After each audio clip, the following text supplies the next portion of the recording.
وَيَسْتَعْجِلُونَكَ بِالسَّيِّئَةِ قَبْلَ الْحَسَنَةِ وَقَدْ خَلَتْ مِنْ قَبْلِهِمُ الْمَثُلَاتُ وَإِنَّ رَبَّكَ لَذُو مَغْفِرَةٍ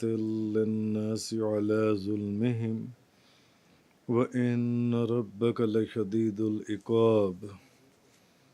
آج سورۃ الرعد کی آیت نمبر 6 کا بیان ہے۔ پیچھے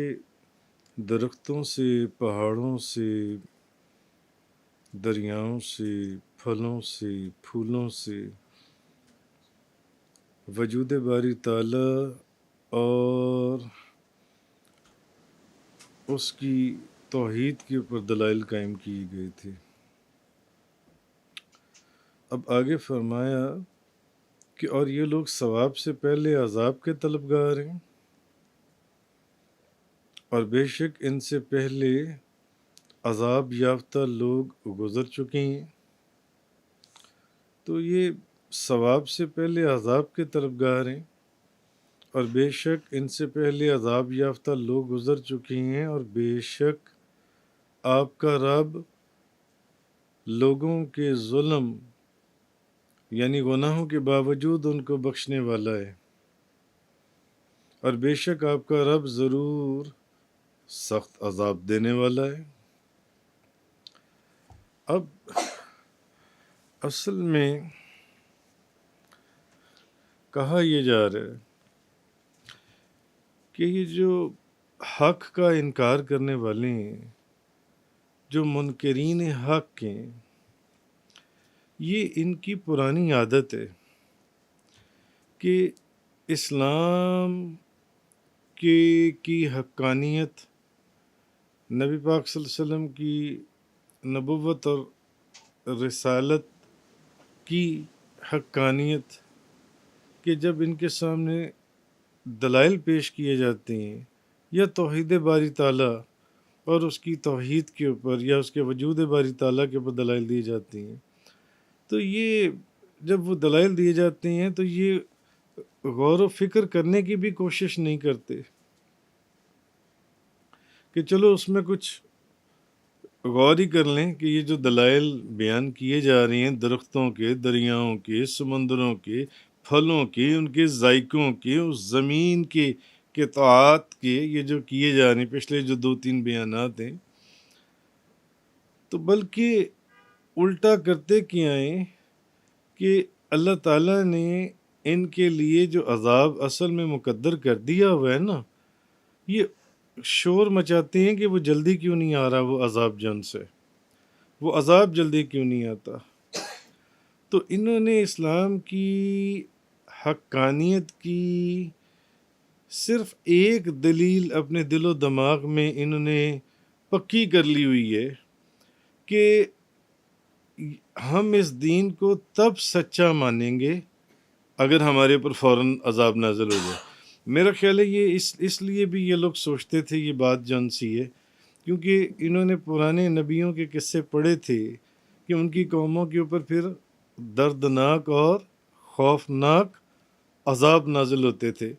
تو اب یہ بھی کہتے تھے کہ اگر اسلام اتنا سچا ہے تو ہم پر عذاب کیوں نہیں نازل ہوتا؟ تو اگر ان کی فرمائش کے مطابق عذاب نہ اترا اور انہیں مزید مہلت دی گئی تو پھر یہ کیا کہتے تھے، یہ اسلام کا اور دین اسلام کا اور پیغمبر اسلام کا مذاق اڑاتے تھے اور کہتے تھے کہ یہ سب نبی کریم صلی اللہ علیہ وسلم کی طرف سے من گھڑت باتیں ہیں۔ اگر آپ سچے نبی ہوتے جیسے پہلے سچے نبی تھے تو دیکھیں ان کی قوموں کے ایمان نہ لانے کے اوپر ان کے اوپر عذاب نازل ہوتا تھا، تو پھر ہمارے اوپر عذاب کیوں نہیں نازل ہوتا؟ حالانکہ وہ بے وقوف اتنا بھی نہیں سمجھتے کہ اگر عذاب ان پر نازل کر دیا جائے اور پھر عذاب کے نازل ہونے کے بعد ان کو نبی کریم صلی اللہ علیہ وسلم کی دعوت کے حق ہونے کا یقین ہو بھی جائے تو پھر اس وقت کوئی فائدہ ہوگا اس کا؟ نہیں،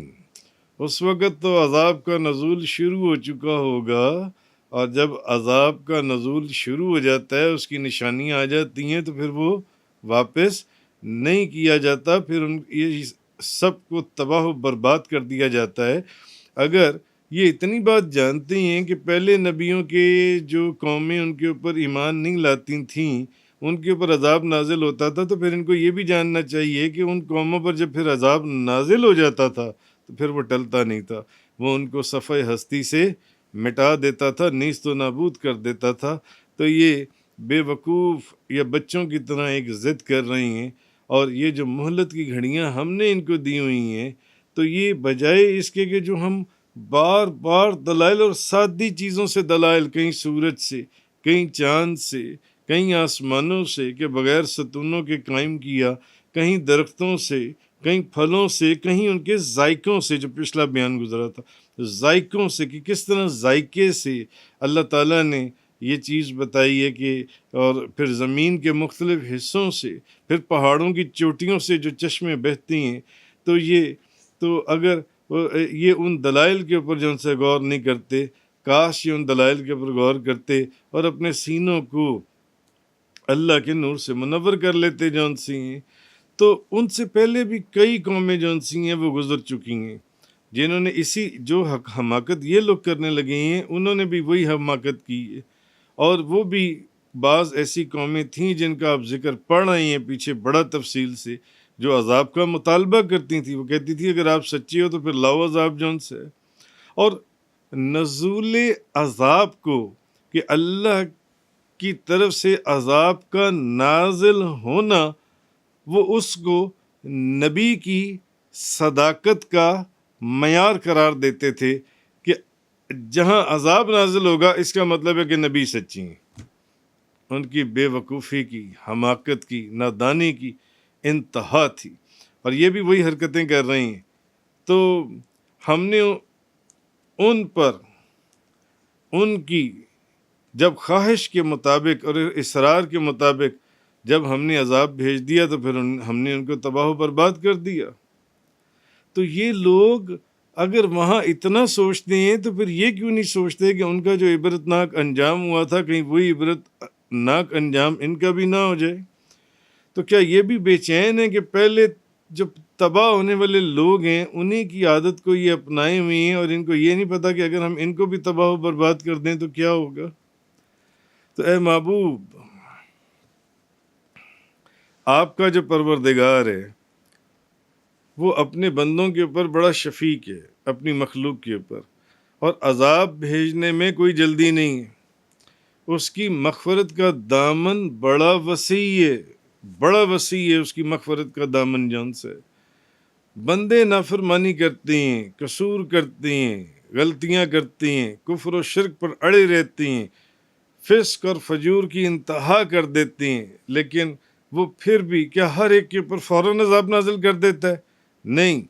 بلکہ اصرار کرتے ہیں کہ ہم پر عذاب کیوں نہیں نازل ہوتا۔ ایسی حماقت کرتے ہیں کہ تانے دیتے ہیں نبیوں کو، ہم پر عذاب کیوں نہیں نازل ہوتا، اور عذاب کے نازل ہونے کو وہ اس چیز کی دلیل سمجھتے ہیں کہ یہ نبی سچے تھے۔ استغفر اللہ، وہ یہ اس چیز کی دلیل سمجھتے ہیں کہ یہ نبی جون سے ہیں سچے تھے جون سے ہیں۔ تو کفار مکہ نے، آپ پیچھے ابھی چند دن پہلے کے درس قرآن کے اندر یہ بات گزری تھی کہ انہوں نے بھی تو غلاف کعبہ کو پکڑ کر دعائیں مانگی تھیں کہ یا اللہ اگر یہ کتاب سچی ہے اور تیری طرف سے ہے تو پھر ہم تو ایمان نہیں لاتے، تو ہمارے اوپر پتھر برسا، ہمارے اوپر پتھر برسا جیسے پہلی قوموں کے اوپر پتھر برسائے گئے تھے۔ اگر تیری کتاب سچی ہے، جو نبی آخر الزمان آپ صلی اللہ علیہ وسلم لے کر آئے ہیں، اور ہم اس کا انکار کیے جا رہے ہیں اس کتاب کا، تو ہم پر پتھر برسا نا آسمان۔ اور کس حالت میں؟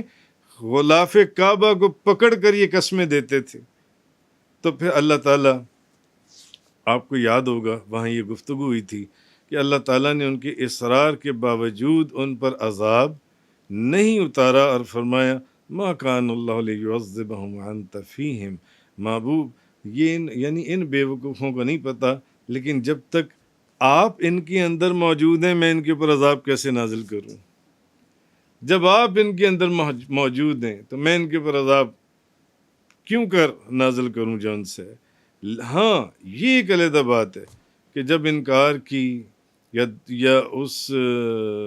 ہٹ دھرمی کی انتہا ہو جاتی ہے اور مہلت کا عرصہ جو لکھا گیا ہے وہ ختم ہو جاتا ہے، تو پھر ایسا عذاب آتا ہے جو سب کچھ نیست و نابود کر کے رکھ دیتا ہے اور کوئی چیز باقی نہیں رہتی۔ ان قوموں کے نشانات بھی جن سی وہ بھی باقی نہیں رہتے۔ آگے فرمایا آیت نمبر 7 کے اندر وَيَقُولُ الَّذِينَ كَفَرُوا لَوْلَا أُنزِلَ إِلَيْهِ آيَةٌ مِّن رَّبِّهِ إِنَّمَا أَنتَ مُنذِرٌ وَلِكُلِّ قَوْمٍ هَادٍ۔ اور کافر کہتے ہیں کہ ان کے رب کی طرف سے ان پر کوئی نشانی کیوں نہیں نازل ہوئی؟ کافر کہتے ہیں کہ ان کے رب کی طرف سے ان پر کوئی نشانی کیوں نہ نازل ہوئی؟ انما انت منذر ولکل قوم ہاد، آپ تو صرف ڈرانے والے ہیں اور ہر قوم کو ہدایت دینے والے ہیں۔ اب اللہ پاک اپنے محبوب کو آگے فرما رہے ہیں۔ پہلے فرما دیا کہ کافر کہتے ہیں کہ ان کے رب کی طرف سے ان پر کوئی نشانی کیوں نہیں نازل ہوتی، اور آگے فرمایا آپ تو محبوب آپ تو صرف ڈرانے والے ہیں اور ہر قوم کو ہدایت دینے والے ہیں۔ کہا یہ جا رہا ہے آیت نمبر 7 کے اندر کہ نبی پاک صلی اللہ علیہ وسلم، اچھا پیچھے مشرکین نے نبی پاک صلی اللہ علیہ وسلم کی نبوت پر اعتراض کیا کہ یہ کہتے ہیں کہ لوگوں کو مرنے کے بعد زندہ کیا جائے گا۔ پرسوں کا درس اگر آپ یاد کریں، مرنے کے بعد لوگوں کو زندہ کیا جائے گا، اور پھر مشرکین کے اس اعتراض کا جواب دیا گیا کہ وہ کہتے ہیں کہ عذاب سے ڈراتے ہیں مگر عذاب نازل نہیں ہوتا، اگر سچے ہیں تو عذاب کیوں نہیں نازل ہوتا جن سے؟ اور ان کے اعتراض کا اب آیت نمبر 7 کے اندر ان کے اعتراض کا ذکر ہے کہ آپ پر کوئی معجزہ کیوں نہیں نازل کیا گیا۔ کافر کہتے ہیں کہ ان کے رب کی طرف سے ان پر کوئی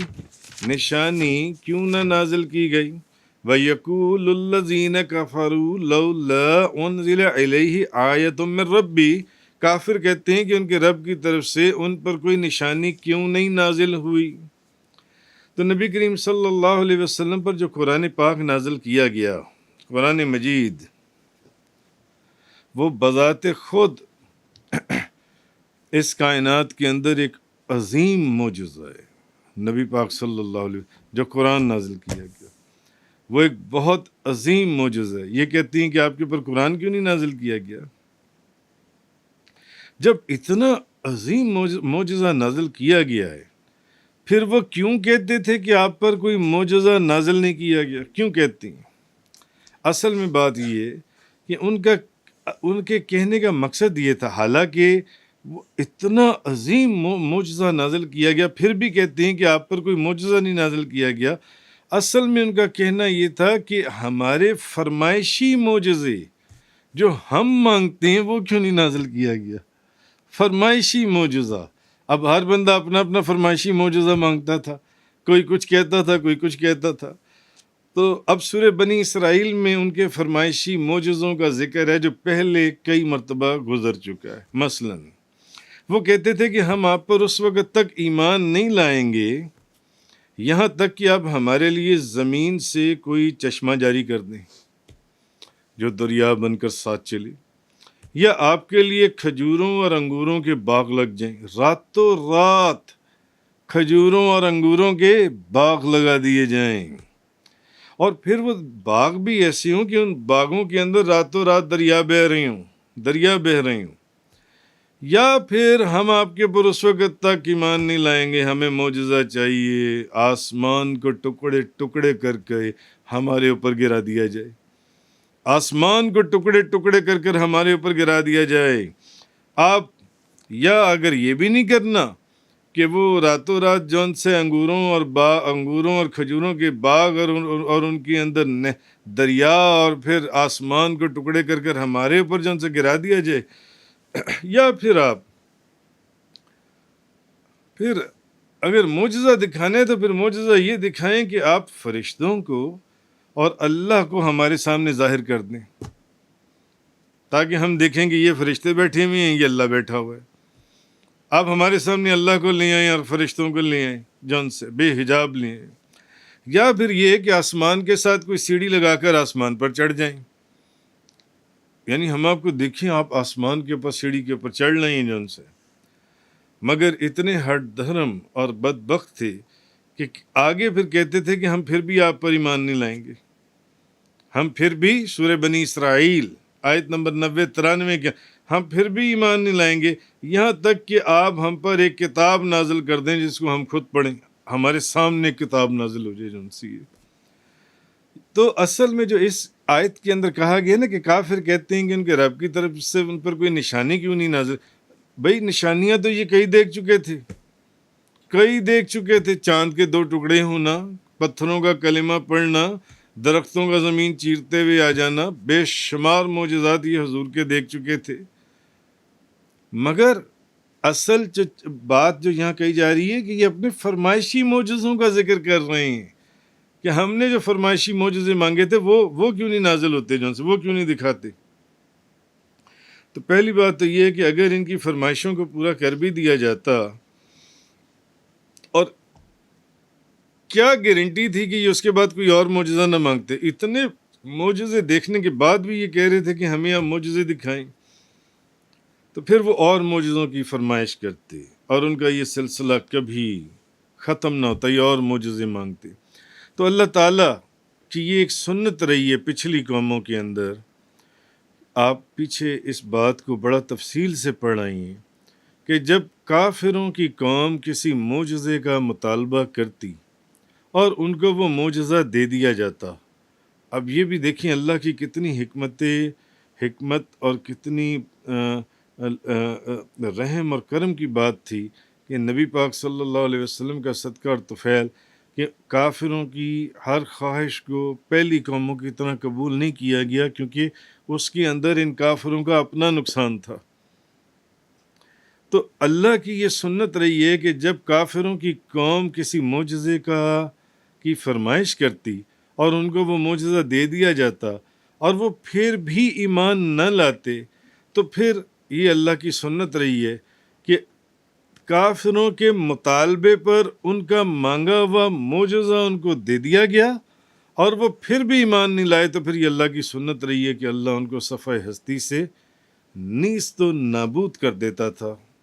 ان کا کوئی نام و نشان نہیں رہتا تھا، ان کو مٹا دیا جاتا تھا، ختم کر دیا جاتا تھا۔ مثلا جیسے حضرت صالح علیہ السلام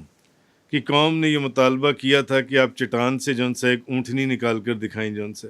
اور جب ان کے کہنے کے مطابق اسی طرح کی ایک اونٹنی نکالی گئی، مگر وہ پھر بھی ایمان نہ لائے اور اپنی سرکشی کے اوپر، وہ نافرمانی کے اوپر ڈٹے رہے، تو ہوا کیا کہ ان کی پوری قوم کو نیست و نابود صفحہ ہستی سے ہی مٹا دیا گیا۔ اب ایک فیصلہ یہ تو پہلے ہی ہو چکا ہوا تھا کہ نبی کریم صلی اللہ علیہ وسلم کے ہوتے ہوئے آپ سرکار کی موجودگی میں کافروں کے اوپر عذاب نہیں آئے گا، کافروں کے اوپر عذاب نہیں آ سکتا۔ ایک بات تو وہ ہے کہ اگر ان کا فرمائشی معجزہ دے دیا جاتا اور وہ پھر بھی ایمان نہ لاتے تو انہیں صفحہ ہستی سے مٹا دیا جاتا، مگر یہ تو فیصلہ پہلے ہو چکا تھا نا کہ آپ کے ہوتے ہوئے کسی کو عذاب نہیں دیا جائے گا۔ تو جب آپ کے ہوتے ہوئے کسی کو عذاب نہیں دیا جائے گا، تو اگر ان کے فرمائشی معجزوں کو دے دیا جاتا اور وہ پھر بھی ایمان نہ لاتے، تو پھر اللہ کی تو سنت یہ ہے نا، پھر ان کو صفحہ ہستی سے ہی مٹا دیا جاتا ہے۔ اس لیے بھی ان کے فرمائشی معجزوں کو پورا نہیں کیا گیا، کیونکہ وہ نہیں جانتے تھے۔ ایک تو یہ کہ اگر وہ اب بھی سرکشی کے اوپر ٹلے رہے تو پھر ان کا کچھ بھی باقی نہیں بچے گا، اور دوسرا یہ کہ حضور کے ہوتے ہوئے عذاب نازل ہو ہی نہیں سکتا، اور جب آپ سرکار کے ہوتے ہوئے عذاب نازل ہی نہیں ہو سکتا، اس لیے ان کو ان کے فرمائشی معجزے بھی نہیں دیے گئے کہ کہیں اب اگر انہوں نے سرکشی کی تو پھر اللہ کی جو سنت جاری ہے وہ شروع ہو جائے گی، وہ قائم ہو جائے گی، تو پھر کیا ہوگا۔ اس لیے ایسا نہیں ہے۔ تو اللہ تعالیٰ فرما چکے ہیں کہ اللہ کی یہ شان نہیں ہے کہ آپ کے ہوتے ہوئے ان کو عذاب دے، اس لیے اللہ تعالیٰ نے ان کے فرمائشی معجزوں کا مطالبہ پورا نہیں کیا۔ اچھا، اب ایک بات ذہن میں آتی ہے کہ نبی کریم صلی اللہ علیہ وسلم کو خاص کر قرآن کریم کا معجزہ کیوں عطا فرمایا گیا، جو کہ آپ کے، ویسے تو آپ کا ہر معجزہ ہی عظیم اور بہت شان والا معجزہ ہے، مگر قرآن کریم آپ کا وہ معجزہ ہے جو اس کائنات کے اندر، جیسا کہ میں نے شروع میں عرض کیا، سب سے عظیم معجزہ ہے، کمال معجزہ جو ان سے ہے. تو اس کا اصل میں جواب یہ ہے کہ ہر نبی کے زمانے میں ان کی قوم کے مخصوص حالات تھے. ہر نبی کے زمانے میں، ہر نبی کے زمانے میں وہاں کے حالات اور معاملات مختلف تھے جون سے، جن حالات کی مناسبت کے حساب سے اس نبی کو اس وقت کے حساب سے معجزہ دیا جاتا تھا، اس وقت کے حساب سے. مثلا حضرت موسیٰ علیہ السلام کے زمانے میں جو جادو ہے یہ سر چڑھ کر بولتا تھا. جادو کی انتہا تھی حضرت موسیٰ علیہ السلام کے زمانے میں. اس لیے حضرت موسیٰ علیہ السلام کو معجزہ بھی جادو کے پیرالل اس کے سامنے اس کا آلٹرنیٹو ایک معجزہ دیا گیا جون سے، جس نے ان تمام 70,000 جادوگروں کے جادو کو ختم کر دیا، جس کے سامنے تمام جادوگر 70,000 جادوگر مات کھا گئے. تو انہوں نے جان لیا کہ یہ جادو نہیں ہے بلکہ یہ اللہ کی طرف سے ایک برہان ہے. یعنی حضرت موسیٰ علیہ السلام، اور اسی لیے وہ جادوگر پھر ایمان بھی لے آئے تھے نا. اسی لیے تو کہنے کا مقصد یہ. اسی طرح حضرت عیسیٰ علیہ السلام کے زمانے میں حکمت اور طب عروج پر تھی. ایسے نامور اطباء اور حکمت اور ڈاکٹر اور حکیم موجود تھے جو ان سے کہ جس کا حساب نہیں تھا. تو حضرت عیسیٰ علیہ السلام کو اس وقت کے حساب سے معجزہ دیا گیا. اب کہ بھئی بڑے بڑے ڈاکٹر حکیم جس مادرزاد اندھے کی نگاہیں نہ ٹھیک کر سکیں، آنکھوں کی بینائی واپس نہ لوٹا سکیں، بڑے بڑے ڈاکٹر اور حکیم جن کوڑ زدہ لوگوں کا کوڑ نہ ختم کر سکیں، تو حضرت عیسیٰ علیہ السلام صرف بیماری سے نہیں مردوں کو زندہ کر دیا کرتے تھے. اس لیے حضرت موسیٰ علیہ السلام کو اس وقت کے حساب سے معجزہ دیا گیا. حضرت عیسیٰ علیہ السلام کو اس وقت کے حساب کے مطابق معجزہ دیا گیا. اور نبی پاک صلی اللہ علیہ وسلم کے زمانے میں فصاحت اور بلاغت کا دور تھا. ایسے شعراء تھے، ایسے شاعر، اور ایسی فصاحت اور بلاغت ان کے کلام میں تھی کہ اگر آپ ان کی تفصیل کتابوں کے اندر پڑھیں تو کتابوں کے اندر ان کے بڑے بڑے عجیب و غریب واقعات انہوں نے لکھی ہیں کہ ان کے اشعار کے اندر ایسی فصاحت اور بلاغت تھی کہ اگر کسی جگہ پر کوئی قتل ہو جاتا تو اس قتل کا سراغ ان کے اشعار کے ذریعے جو اس جگہ پر موجود تھا اس کے کئی ہوئے شعر سے لگا لیا جاتا تھا. یہ ایک علیحدہ تفصیل ہے جو میں نے ایک علیحدہ کتاب میں پڑھی تھی، میں اس کو یہاں پر میرے ذہن میں آ گیا تو میں نے بتا دیا. تو اس وقت فصاحت اور بلاغت کا معاملہ تھا جو ان سے. تو نبی کریم صلی اللہ علیہ وسلم آپ کو اب اس وقت کے حساب سے معجزہ عطا فرمایا گیا، جو ویسے تو حضور کو بے انتہا معجزے عطا فرمائے گئے جو ان سے، اور وہ قرآن کریم تھا جس کی فصاحت اور بلاغت کا عالم یہ تھا کہ تمام جن اور انسان مل کر بھی قرآن کی ایک سورت یا ایک آیت بنا کر نہ لا سکے. حالانکہ کھلا چیلنج تھا کہ تمام جنوں اور انسانوں کو اپنے ساتھ ملا لو اور قرآن کریم جیسی ایک آیت بنا کے لے آؤ، ایک آیت. اور یہ چیلنج صرف اس وقت نہیں تھا، یہ قیامت تک موجود ہے. نہ اس وقت کوئی لا سکا، نہ آج تک کوئی لا سکا، اور نہ آئندہ کوئی لا سکے گا. بڑے لوگوں نے کوشش کی اس میں، وہ نہیں لا سکے جان سے. اس لیے اب حالانکہ علوم اور فنون کا ایک ایسا دور ہے کہ ایسا دور جو دور گزر گیا اس میں ہم اس کا تصور بھی نہیں کر سکتے. آج بچے کے ہاتھ میں موبائل ہے، بچے کے ہاتھ میں جون سا، جو ایک ریڈی والا ہے اس کے پاس بھی موبائل ہے، جو پنجاب یونیورسٹیوں کا کوئی پروفیسر ہے اس کے ہاتھ میں بھی موبائل ہے جون سے. اور آج اسلام کی مخالفت پہلے سے کم نہیں ہے، پہلے سے زیادہ ہے، مگر اس کے باوجود قرآن کی کوئی نظیر نہ لا سکا، نہ لا سکے گا. تو ہر وقت میں اس وقت کے حساب سے اس نبی کو جون سے